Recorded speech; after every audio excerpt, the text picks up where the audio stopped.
बिस्मिल्लाहिर्रहमानिर्रहीम। अस्सलाम वालेकुम viewers, welcome to my YouTube channel guide cam academy. तो चलते हैं हम आज के टॉपिक की तरफ। आज का जो हमारा टॉपिक है फर्स्ट ईयर केमिस्ट्री चैप्टर 1 स्टिक्योमेट्री का है। तो first of all chapter start करने से पहले कुछ चीजें हैं जो बताना जरूरी है कि सिंध बोर्ड में इस चैप्टर के मुताबिक आपके पास कितने टॉपिक इंपॉर्टेंस रखते हैं। तो पेपर के एग्जाम के पॉइंट ऑफ व्यू से अगर हम बात करें तो टॉपिक यहाँ पर मैंने कुछ मेंशन किए हैं। चैप्टर 1 के अगर हम टॉपिक की डिस्कशन करें तो चैप्टर 1 में हमारे पास जो टोटल एग्जाम के पॉइंट ऑफ व्यू से टॉपिक हैं वो टोटल हमारे पास 5-6 टॉपिक बनते हैं। ये फर्स्ट टॉपिक जो हमारे पास है वो है बेसिक डेफिनेशंस। सेकंड टॉपिक हमारे पास आ जाता है molecular mass, molar mass. Third topic जो हमारे पास है moles and Avogadro number. Fourth topic हमारे पास जो है वो स्टिक्योमेट्रिक न्यूमेरिकल। और फिफ्थ टॉपिक जो हमारे पास है वो है लिमिटिंग रिएक्टेंट की डेफिनेशन और उसके न्यूमेरिकल, जो कि मोस्ट इंपॉर्टेंट की लिस्ट में है। और लास्ट जो टॉपिक हमारे पास है वो है परसेंटेज यील्ड, थ्योरेटिकल यील्ड और एक्चुअल यील्ड क्या चीज होती है और इसके न्यूमेरिकल। अगर हम एग्जाम के पॉइंट ऑफ व्यू से इन टॉपिक्स की इंपॉर्टेंस की बात करें तो यहाँ से हर साल एक शॉर्ट कंफर्म आता है। तो उसके लिए सेलेक्टिव टॉपिक है हमारे पास, जिसमें सबसे पहला टॉपिक जो हमारे पास मोस्ट इंपॉर्टेंट की लिस्ट में है वो हमारे पास इंपॉर्टेंट और मोस्ट इंपॉर्टेंट की लिस्ट में आप रख सकते हैं। लिमिटिंग रिएक्टेंट की डेफिनेशन है और उसका एक न्यूमेरिकल है। सेकंड जो टॉपिक हमारे पास आ सकता है वो परसेंटेज यील्ड में से आ सकता है, न्यूमेरिकल भी हो सकता है आपके पास, और आपके पास थ्योरेटिकल टॉपिक भी यहाँ से आ सकता है। ठीक है, अब हम चलते हैं अपने फर्स्ट टॉपिक की तरफ जो कि बेसिक डेफिनेशन है, जिसमें सबसे पहली डेफिनेशन हमारे पास आती है केमिस्ट्री। What is chemistry? बचपन से पढ़ते हुए आ रहे हैं हम लोग कि केमिस्ट्री क्या है। बचपन में हमने पढ़ी भी थी, साइंस की एक ऐसी शाख, ऐसी ब्रांच जिसमें हम क्या करते हैं, मैटर के बारे में डिस्कशन करते हैं। तो वही बेसिक डेफिनेशन हम दोबारा क्या करेंगे, रिपीट करेंगे। तो बेसिक डेफिनेशन हमारे पास क्या है, study with the properties of matter. Matter की जो हमारे पास प्रॉपर्टीज है, लाइक जैसे कि मैटर में हमारे पास सॉलिड आ जाता है, लिक्विड आ जाते हैं, गैसेस आ जाती हैं, तो इनकी जो प्रॉपर्टीज है उनके बारे में जो भी डिस्कशन होगी उसे हम क्या कहेंगे, मैटर कहेंगे। सिर्फ मैटर की बात नहीं होगी यहाँ, केमिस्ट्री यूजुअली हमारे पास डिस्कशन एटम के बारे में भी करती है। तो यही डेफिनेशन हमारे पास एक और तरह से भी सिखाई जाती है। हम ये कहते हैं कि किसी भी एटम के फिजिकल प्रॉपर्टीज के बारे में, उसके स्ट्रक्चर के बारे में, उसके सब एटॉमिक पार्टिकल के बारे में, बिहेवियर के बारे में जानने को भी हम क्या नाम देते हैं, केमिस्ट्री का नाम देते हैं। तो ये हमारे पास होगी केमिस्ट्री की डेफिनेशन। नेक्स्ट हमारे पास जो स्टेप है वो है एटम। कि एटम हमारे पास क्या है। जब आप केमिस्ट्री पढ़ते हैं तो बेसिक बच्चे को ये पता होना चाहिए कि व्हाट इज एटम।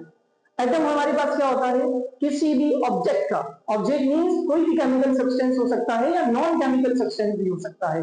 यूनिवर्स में कोई भी ऑब्जेक्ट है, उसका जो स्मॉलेस्ट पार्टिकल, स्मॉलेस्ट पार्टिकल का मतलब जो उसका छोटे से छोटा जर्रा है, जो कि टाइनी पार्टिकल कहलाएगा, जिसको मजीद आप डिवाइड ना कर सके, उस पार्टिकल को हम क्या नाम देते हैं, एटम का नाम देते हैं। तो ये तो हमारे पास बेसिक दो डेफिनेशन हो गई। बेसिक डेफिनेशन के बाद जो थर्ड डेफिनेशन हमारे पास आती है वो आती है मैटर। कि मैटर क्या चीज है।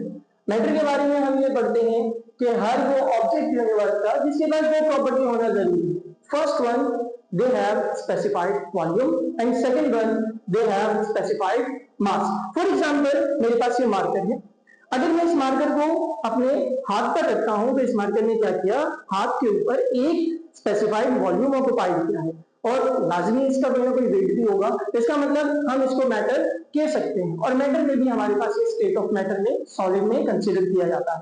इसी तरह वाटर की बात करें, वाटर को ग्लास में डालोगे तो कोई ना कोई स्पेसिफाइड वॉल्यूम ऑक्युपाई करेगा, ठीक है, और उसका कोई ना कोई पर्टिकुलर वेट भी होगा। तो इट्स मीन दैट लिक्विड भी हमारे पास क्या है, मैटर है। नेक्स्ट हम चलते हैं एलिमेंट की तरफ कि एलिमेंट हमारे पास क्या चीज होता है। हम ये कहते हैं कि एलिमेंट हमारे पास स्मॉलेस्ट पार्ट होता है किसी भी मॉलिक्यूल का। सर ये तो सिमिलर बात होगी, आपने एटम की भी बात की कि स्मॉलेस्ट पार्टिकल ऑफ ऑब्जेक्ट, बस ऑब्जेक्ट की जगह हमने यहाँ पे क्या लगा दिया, smallest part of molecule. It's mean that atom और एलिमेंट में कोई डिफरेंस नहीं है। बताए तो डेफिनेशन के अकॉर्डिंग कोई डिफरेंस नहीं है, आप एलिमेंट को एटम भी कह सकते हैं। बट अगर हम केमिकली डिस्कशन करें तो बिल्कुल डिफरेंस है। एटम एक अलग चीज है, एलिमेंट एक अलग चीज है। तो सिंपल वे में हम ये कह सकते हैं कि किसी भी मॉलिक्यूल का जो स्मॉलेस्ट पार्ट होगा उसे हम क्या नाम दे देंगे, एलिमेंट। कुछ एग्जांपल मैंने लिखी है, इन सिंबल्स को हम लोग 9 मैट्रिक में भी पढ़ते हुए आए हैं और इससे प्रीवियस क्लासेस जो हमारे पास होती हैं वहां भी हम डिस्कस करते हैं। जैसे सी यानी कार्बन को इंडिकेट कर रहा है, एच यानी हाइड्रोजन, ओ यानी ऑक्सीजन, एन नाइट्रोजन और एस सल्फर। ये तमाम के तमाम हमारे पास किसके सिंबल हैं, एलिमेंट्स के हैं। नेक्स्ट जो डेफिनेशन है हमारे पास वो है मॉलिक्यूल। मॉलिक्यूल क्या चीज होती है? यही एलिमेंट जब हमारे पास, यानी जो एटम भी कह सकते हैं जिनको, ये जब हमारे पास कंबाइन होते हैं यानी केमिकली बॉन्डेड होते हैं, तो बॉन्डेड होने के बाद हमारे पास क्या होते हैं? नए केमिकल सब्सटेंसेस बनाते हैं, जिसको हम क्या नाम देते हैं? मॉलिक्यूल का नाम देते हैं। फॉर एग्जांपल, जैसे हमारे पास हाइड्रोजन ऑक्सीजन आपस में मिले, ठीक है, कार्बन ऑक्सीजन आपस में मिले तो कार्बन डाइऑक्साइड बना हमारे पास। यही कार्बन हाइड्रोजन जब आपस में मिलेंगे तो हमारे पास क्या बना? CH4 यानी मीथेन गैस बनी हमारे पास। ऑक्सीजन की जब दो एटम आपस में कंबाइन होते हैं तो ऑक्सीजन मॉलिक्यूल हमारे पास बनता है। इसी तरह नाइट्रोजन के जब दो एटम आपस में कंबाइन होते हैं तो नाइट्रोजन गैस हमारे पास प्रोड्यूस होती है। These all are the example of molecule. Next चलते हैं हम नेक्स्ट डेफिनेशन की तरफ, जो कि हमारे पास क्या है? कंपाउंड। अब ये कंपाउंड क्या चीज है? अक्सर बच्चों को यहाँ प्रॉब्लम आती है, they have problem to differentiate between molecule and compound. So how we can differentiate both to each other? तो किस तरीके से हम इसको differentiate करेंगे? It is a very simple method और very simple trick. आप क्या करें? इन दोनों में देखें, जिस चीज को आप आम आंख से देख सकते हैं, नेकेड आई से आप उसको ऑब्जर्व कर सकते हैं, आपने उसको कंपाउंड कंसीडर करना है। और जिस चीज को आप नेकेड आई से कंसीडर नहीं कर सकते, उसको आपने क्या कंसीडर करना है? मॉलिक्यूल। इसलिए ये कहा जाता है जितने भी कंपाउंड है वो मॉलिक्यूल हो सकते हैं, बट तमाम के तमाम मॉलिक्यूल कंपाउंड नहीं हो सकते। इसका मतलब क्या है कि कंपाउंड के लिए कुछ चीजें नेसेसरी है, कि जैसे हमने यहाँ पे एक पॉइंट कहा कि वो क्या है कि नेकेड आई से नजर आना जरूरी है। तो ये कंडीशन बन गई कंपाउंड के लिए। जब कंडीशन आप बना लेते हैं तो उसके लिए जरूरी है कि वो आपको नेकेड आई से नजर आना चाहिए, देन आप उसको क्या नाम दोगे? कंपाउंड। तो कंपाउंड की डेफिनेशन के लिए हमने बेसिक की पॉइंट क्या रखा? हमने कहा when atoms are combined in a fix proportion, तो जो बनने वाला केमिकल सब्सटेंस होगा वो हमारे पास क्या कहलाएगा? कंपाउंड। फॉर एग्जांपल NaCl की बात करें, जो टेबल सॉल्ट होता है, हमारे घरों में इस्तेमाल होने वाला जो नमक है, आम आंख से दिखाई देता है। It's mean that it is a compound and it is also include in a molecule. इसको मॉलिक्यूल के साथ भी कंसीडर किया जा सकता है। कैल्शियम कार्बोनेट की बात करें, चूने का पत्थर, अक्सर चूना जो किया जाता है घरों में, आप लोगों ने देखा होगा व्हाइट कलर के बड़े बड़े पत्थर होते हैं, कैल्शियम कार्बोनेट भी हमें आम आंख से दिखाई देता है, तो ये भी कंपाउंड के एग्जांपल में आता है।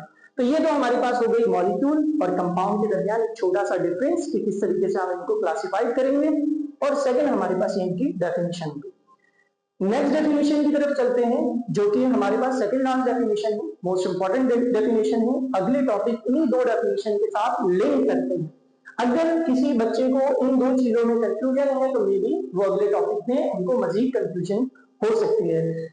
एटॉमिक नंबर, ये सेकंड लास्ट डेफिनेशन है हमारे पास। अब एटॉमिक नंबर हमारे पास क्या होता है? एटॉमिक नंबर को हमने डिस्कस करना है। एटॉमिक नंबर हमारे पास ये वो खास नंबर होता है जो किसी भी एटम में मौजूद नंबर ऑफ प्रोटॉन्स को इंडिकेट करता है। फॉर एग्जांपल, अगर किसी एटम के पास टोटल नंबर ऑफ प्रोटॉन 6 है, इट्स मीन दैट कि उसका एटॉमिक नंबर क्या आ जाएगा?